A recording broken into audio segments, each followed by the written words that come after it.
Good evening, students. Today we are going to start chapter 4, Motion in a Plane. Motion in a plane also represents the two-dimensional motion. Let us begin with the classification of physical quantities. Physical quantities can be classified in following ways. The first one, the scalars. Scalars are those physical quantities that can be represented completely by using numerical value only, or those physical quantities that have magnitude only are called scalars. The example of scalars are mass, time, distance, speed, work, energy, power, pressure, etc.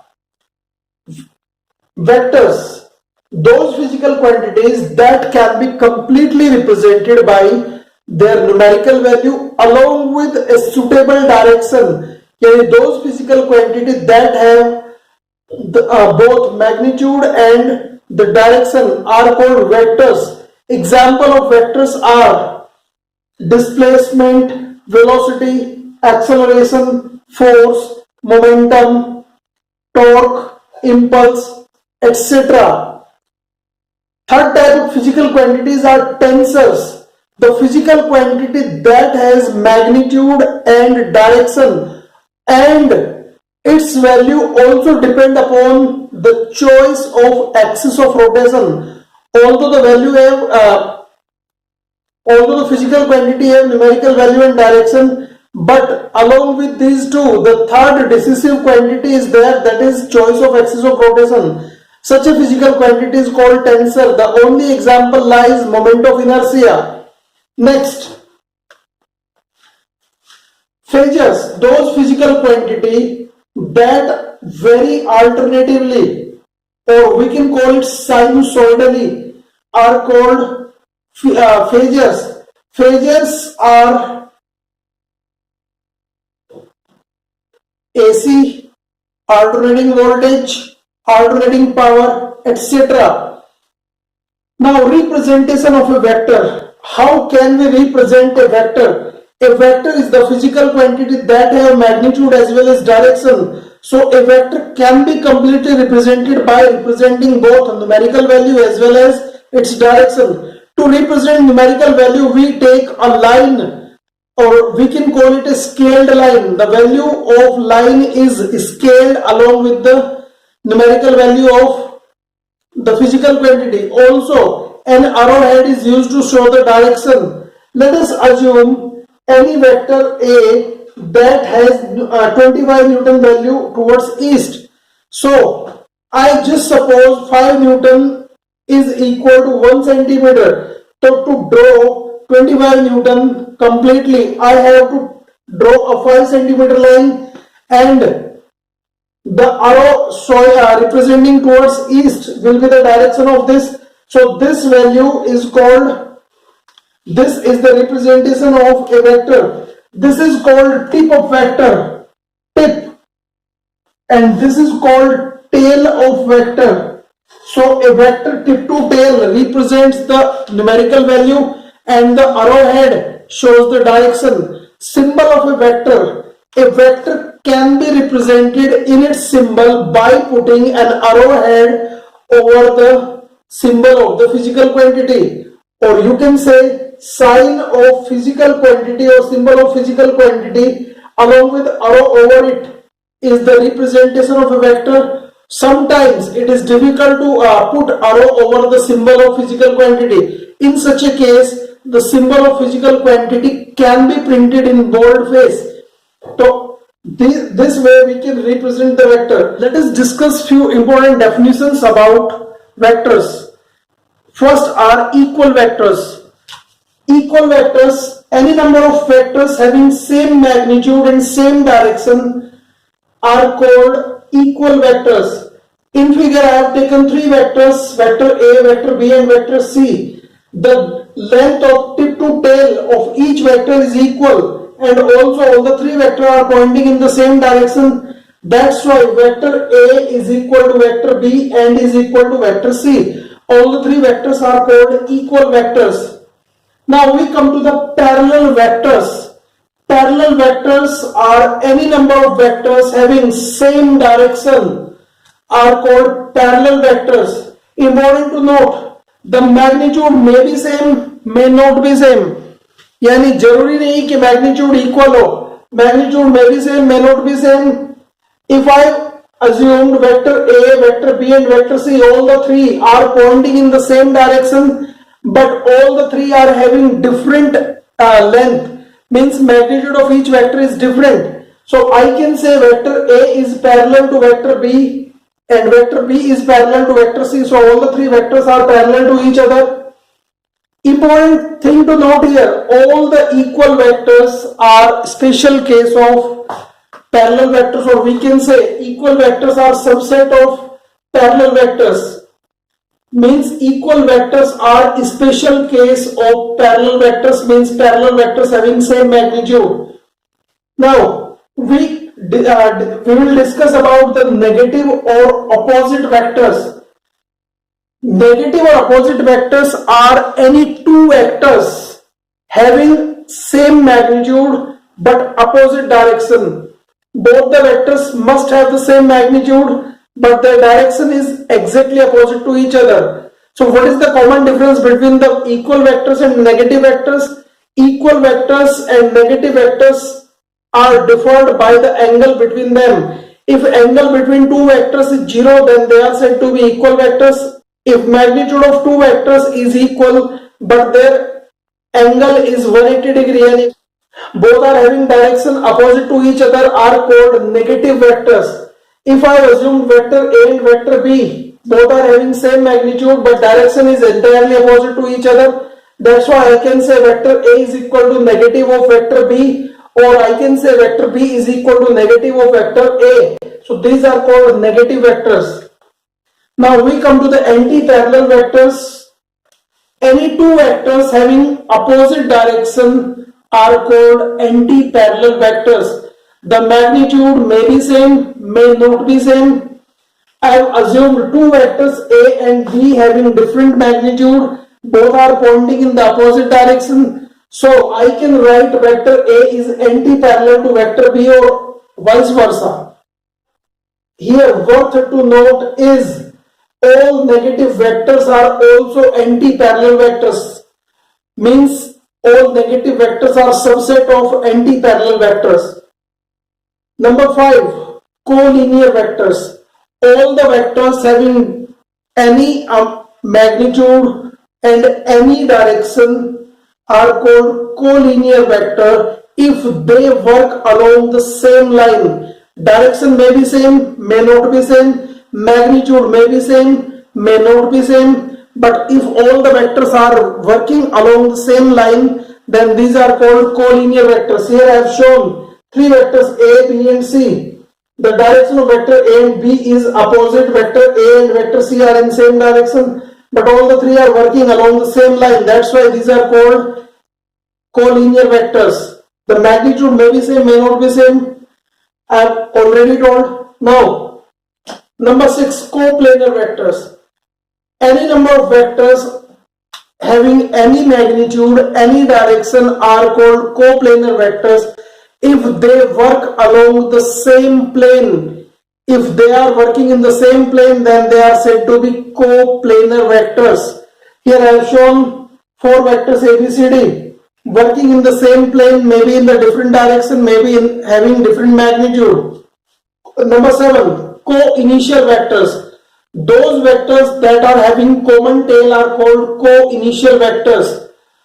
Common tail अगर किसी vector की any number of vectors having common tail are called co-initial vectors. All the vectors having common tail are called co-initial vectors. Here I have shown in example 4 vectors A, B, C, D.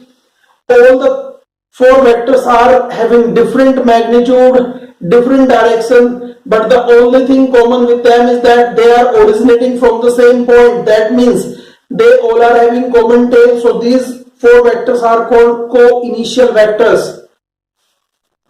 Unit vector. What is a unit vector? Any vector whose magnitude is unit or 1 is called unit vector. This is also known as direction vector. A unit vector is represented by using a cap sign over the symbol of physical quantity instead of an arrowhead. So we know any vector A is the combination of the numerical value and the direction. So numerical value is given by the symbol of quantity without any sign over it, and a cap is called direction vector. That's why एक vector का complete representation ये है इसके magnitude के लिए and ये है इसकी डायरेक्शन के लिए. So we can say the direction और unit vector is equal to the vector itself divided by the numerical value. यानी numerical value is written either with a mod sign or the vector symbol, or we can say vector A divided by A itself. This is unit vector. Unit vector का physical significance क्या है? Why we are studying about unit vectors? Physical significance of unit vector is that unit vectors are used to add the direction in a given quantity without changing its numerical value. किसी quantity का numerical value बदले बगैर उसमें अगर direction add करनी है तो we will add a unit vector along with the symbol of the physical quantity. That means the physical quantity now becomes the vector there. Orthogonal triad or base vectors. Orthogonal triad or base vectors. The unit vectors corresponding to three mutually perpendicular directions. These are x, y and z, or you can say the Cartesian plane directions. Three mutually perpendicular direction x, y, z के corresponding unit vectors को हम orthogonal triad या base vectors कहते हैं.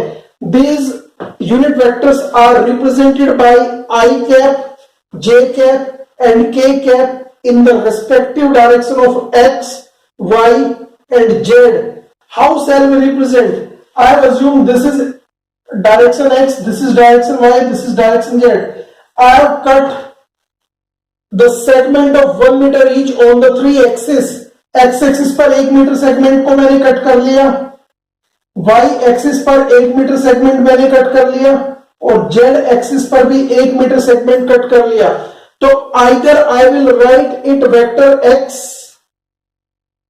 vector y or vector z, or I will call it x I cap, y j cap or z k cap. Since the segment I have cut is equal to 1 meter, so x itself becomes 1. So we can say vector x equal to I cap. So this is unit vector in x direction. Since y itself is 1 meter, so I can say vector y equal to j cap, yani unit vector in y direction. And since z is equal to 1 meter again, so I can call vector z equal to k cap, yani unit vector in z direction. So x, y and z direction के unit vectors हैं I cap, j cap and k cap. These are called base vectors or orthogonal triad. Next we come to empty vector, null vector or zero vector. This vector is represented by putting arrowhead over zero. Zero के ऊपर arrowhead put करके हम इसको represent कर सकते हैं. A vector whose magnitude is zero and has some direction is called null vector.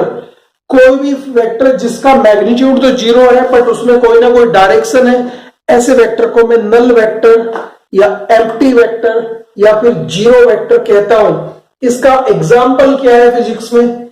If a body is moving with uniform speed, if a body is in uniform motion, अगर कोई body uniform motion में, then we know speed is constant and acceleration will be zero.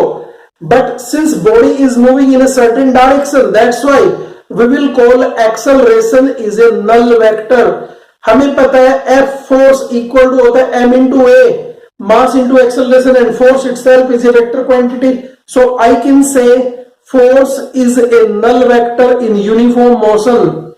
Second example, if a body in a circular motion or in a round motion, जहां उसका रास्ता वो गोल नहीं ले रही है but still it is completing the round, चाहे वो स्क्वायर राउंड है, चाहे वो रेक्टेंगुलर राउंड है, चाहे वो जिगजैग राउंड है, लेकिन बॉडी जहां से चलती है अगर वहां राउंड पूरा करती है, तो अगर बॉडी किसी सर्कुलर मोशन में है, किसी राउंड मोशन में है, तो आफ्टर कंप्लीटिंग वन राउंड जब वो अपने इनिशियल पॉइंट पर पहुंचेगी, the body is not stop moving, body अभी भी चल रही है.